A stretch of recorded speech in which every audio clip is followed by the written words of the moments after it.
it's been it's been a slow deer season for me. We didn't get some of the best footage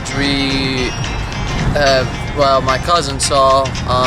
I heard some of it because I was sitting about 100 yards from him, but there was a thicket in between me and my cousin, so I couldn't see it. But anyway, ended up in a buck snorting at him, a huge buck snorting at him that was following a doe. He said it came in grunting, snort wheezed at another buck, a satellite buck that was following the big buck, and they were both following the doe. And he said it turned around and postured up. The little buck ran away. The big buck went right under his stand basically, and long story short is it was pretty cold that morning and he had his crossbow hanging and he pulled it off and he went to put his stock up to his shoulder, and he said it just started fogging up. He said he wiped it off a couple times, he couldn't see a thing out of his scope, so kept fogging up, and he had just bought a new crossbow earlier this year. But if you know anything about a crossbow, when you put the bolt in, there's usually some sort of device, like a little bit of bristles or something that touch the top of the bolt to keep it down in. So if you have to shoot down, straight down an angle from a tree stand, your bolt just doesn't slide off your rails and just fall onto the ground or hit the deer in the back or something stupid. But his is a little ball that depresses and unpresses, and his ball depressed for some reason, so there's like a gap and it doesn't hold the bolt in place, so he can't do any shots that are more than just a little bit down, and they have to be further out too, like 30-40 yards. If he has anything close like 20 yards and he has to go like this, that bolt will just fall off. So he had to use his old crossbow that has cracked limbs, and I gave it to him when I was done using it a couple years ago, and I shot my first buck with it, and that's how I got into bow hunting. But we're gonna get him into compound hunting. He wants to get into compound bow hunting now this summer, and I'm pushing pretty hard for it. That way he can just draw back as soon as it's light, and he said that shit will never happen to him again. And it won't, because he'll be looking out of a peep sight, as you know, not out of a scope. So it was hour and a half after first light, so there's no reason he shouldn't have shot that buck. And that buck was easily 130, 140 inch Pennsylvania public land buck, and the kid's 20 years old. He shot a buck that had 4 on one side, a normal 4, and then one straight spike on the other side, and had a broken leg, and that's why he shot it, because it was hobbling so bad I had a broken leg. But big deer. But anyway, this has just gone to a little video to break down the season so far. My cousin Spencer, who the other guy you see with me, a younger kid, that's my cousin Spencer. Guy with the big white goatee, that's my dad, obviously, y'all know. So on another little ground setup here, I'm watching these 2 logging roads that, if you can see, about right up there. One runs about, I don't know, about 45 yards up, and then the other one's about 60 to 70 yards up. I get my stuff in my stand ready real quick and have my bow hanging with an arrow in it, and all I gotta do is climb up my sticks real quick and hop in my seat. So at the base of the tree sometimes, especially at the end of October, being November 1st actually today, I like to rattle and kind of run around the hillside around my stand a little, and I know it sounds stupid, but it makes a lot of ground noise. And then you have antlers banging together, you have some grunting, you have some doe bleeding going on, so it sounds like a chase is going on. And usually if anything near me hears it, it usually comes in and at least takes a peek. So I'm hoping I at least see some deer up here. Like I said, I'm not afraid to say where this is, and this is frickin' State Game Land 13 in Pennsylvania, and it is just you gotta know where you're hunting up here, because there is vast and vast and vast acreage without deer on it. You know, this is like 55,000 acres or something, I think, the biggest piece in Pennsylvania. And I would say 3/4 of it doesn't have deer on it, so it's just crazy. And if they do have deer on it, it's like single mountain bucks on peaks and stuff, and they're damn near impossible to even see or even get close to if you don't know what you're doing. I've hunted up here for a few years, so I've seen some, I've gotten close to some.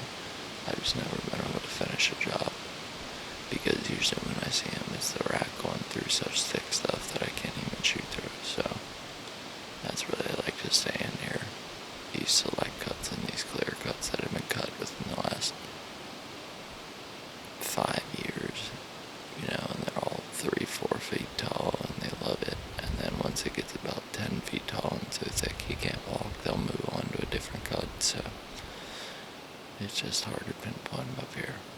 But I'm hoping the rut, a little bit of noise, you know, like I said, banging some antlers might be a little bit early, but it could also pique the interest of a legal buck if he's up here, so we'll see. Well, nothing this evening again. Me and my dad hunted. Old Pops, what'd you see? Nothing. Yep, me neither. We both got shut out, so November 1st, so looks like rest of the season will probably be hunted down near home, public land. So gotta work Monday, Tuesday, and then I got Wednesday, Thursday, Friday, Saturday, Sunday, work Monday, Tuesday, and then I'm off to Montana. So, back in the stand, November 2nd, I'd like to come around.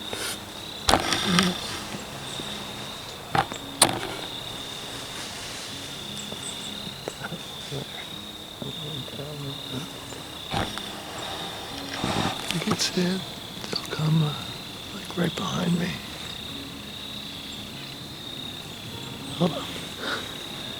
They'll come in this way behind me, and then circle around the back of me. I'm out here sitting behind my house on this little 7-acre piece of property. I have permission. It's about the only private ground I hunt anymore I have permission for, so one little piece, and the neighbor's been seeing a big 10-point right across the creek from me, so that's not even.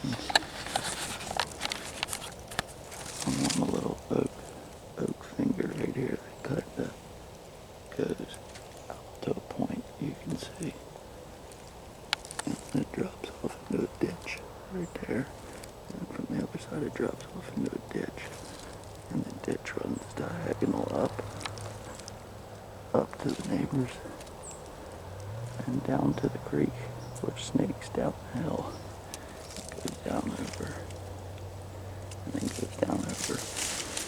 They like to use this oak flat. As you can see, this still all has its leaves on it, which usually means it's oaks. And not always, but I know this is an oak flat from scouting and hunting here for 5 years. There's another gut that goes up that corner, and it goes to about a couple 100-acre farm right across the road, so that's where all the deer are pretty much coming from.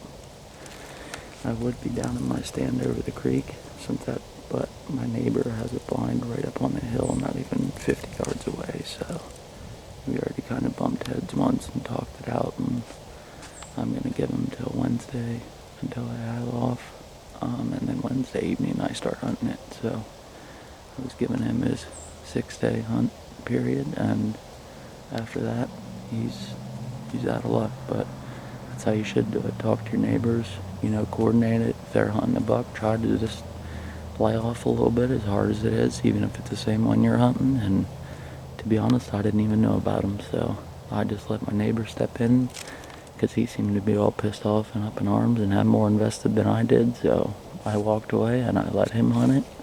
He can hunt the creek bottom, and if he doesn't see him by Wednesday, I will be hunting the creek bottom, and if I kill him, I kill him. So that's just how deer hunting works sometimes. Sometimes you get them, sometimes the neighbor gets them. Just like that, my November 4th hunt is done for the morning. I unfortunately have to go to work. Now the good thing, the only reason I'm going to work during rut, some of you might be asking, why in the hell are you leaving the woods and going to work? Well, hey, I have to pay some bills, and I'm about to go on a mule deer hunt, so I need a couple grand to go out to Montana, obviously, and I absolutely love shooting mule deer. I'm an East Coast boy, grew up here my whole life, and I absolutely love Western hunting. This will be my third mule deer I shot in 4 years. So, yeah, hold on. 22, skip 23, shot one in 24, and I'll shoot one in 25, yep. So 25, 24, skip 23, and shot one in 22, yep. And then next year's our first elk hunt, and then we're going to start hitting, probably with the elk hunt next year, we'll probably either go to Kansas or Iowa, either for late muzzleloader in Iowa, or late muzzleloader in Kansas, or we might go early muzzleloader, or a 10-day rut hunt out there, just all depends. So, but yeah, that'll be really cool. They have a minimum of 130 out there, and if you see a 130 in Pennsylvania, that's a giant. So for them to tell me that you can't even shoot anything than a less than a 130, or you get fined and it's free range, is just absolutely insane. To tell me that I could easily harvest a 140, 150, 160 buck is just blows my mind.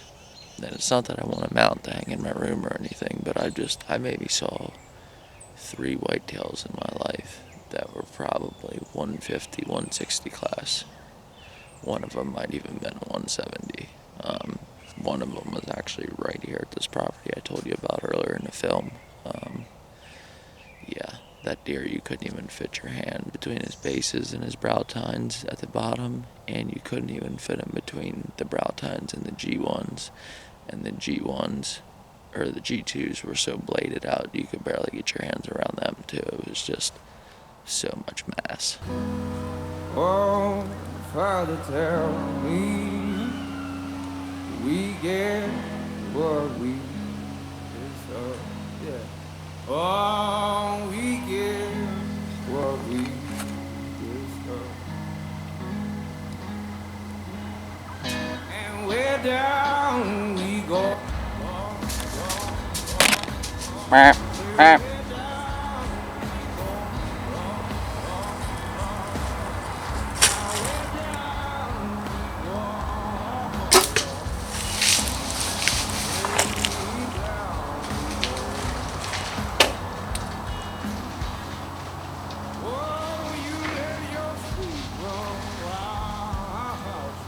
So, little reenactment. I'm expecting these doe. I'm sitting beside a tree like this on the ground. I'm expecting these doe to come from here. This doe comes hard right, just right here. I mean, just right there, standing. She peeks her head around. I get the camera tilted, and by the time I tilt the camera a little bit and move, I just noticed that she's already bopping her head up and down. So she takes 2 more steps out into the open. I try to draw, get my bow drawed halfway back for some reason. It's the first time it's ever happened. And then I wait for a second, let down ever so slowly. She doesn't spook. I rip it back real hard. She's staring at me. And let one rip. She bound to about, she busted me, bound to about, right, hold on, let me make sure I got myself in here, all the way back, yep, anyway, she bound to about right in here, somewhere, and this is right around where I would've shot her. So, oh, there's blood already. So, that's a good sign. Okay, here's the route she took, I guess. I'd like to find my arrow. The light is not, but this is a frickin' jungle.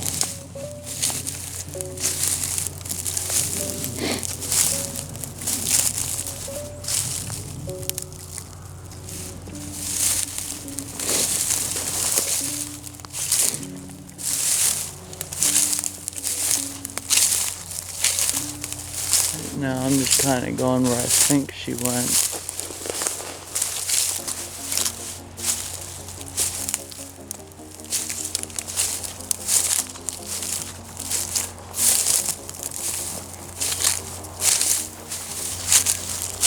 She went, oh nope, right here she is.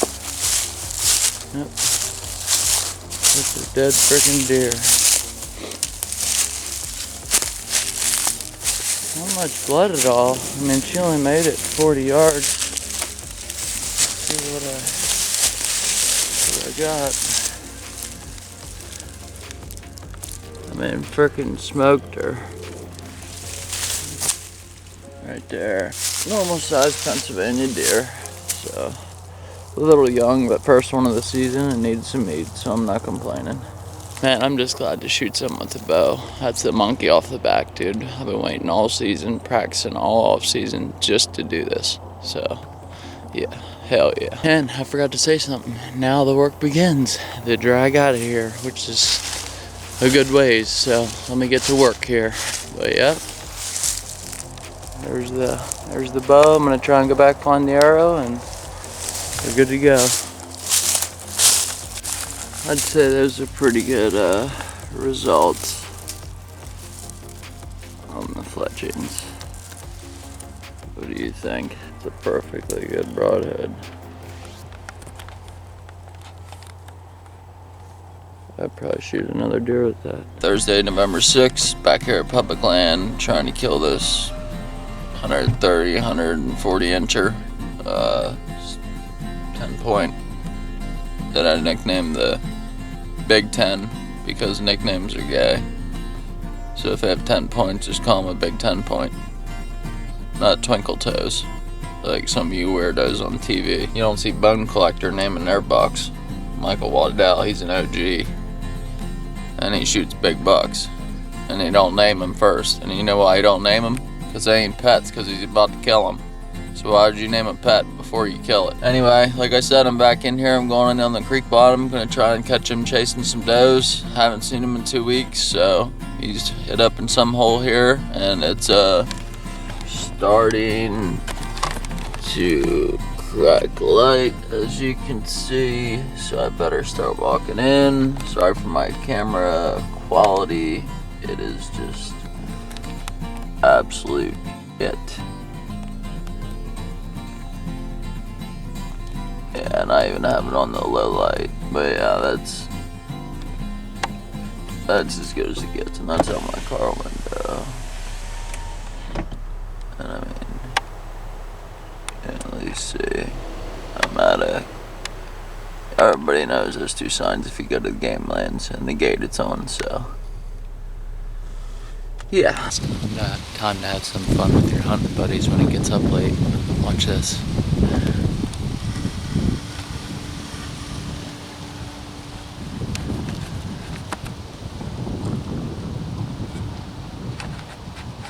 There he is.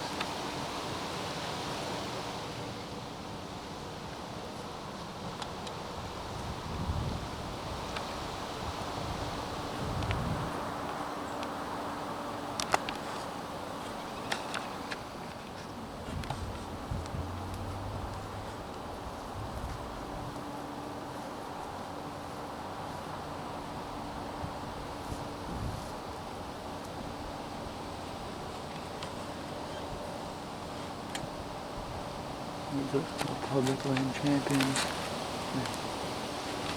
There's our little public land champion. There's our Dickie. Josh is over there. It's got me set up here. Look at my cables. Yeah. In my cracked limb. I'm getting a new bow today, so I'm excited. But I'll let you know how this hunt goes. About to do a little rattling sequence. These are the rattlers. Not bad.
Well, if you can't tell by now, I'm sorry of the backlighting and everything, but yeah, hunt was unsuccessful tonight.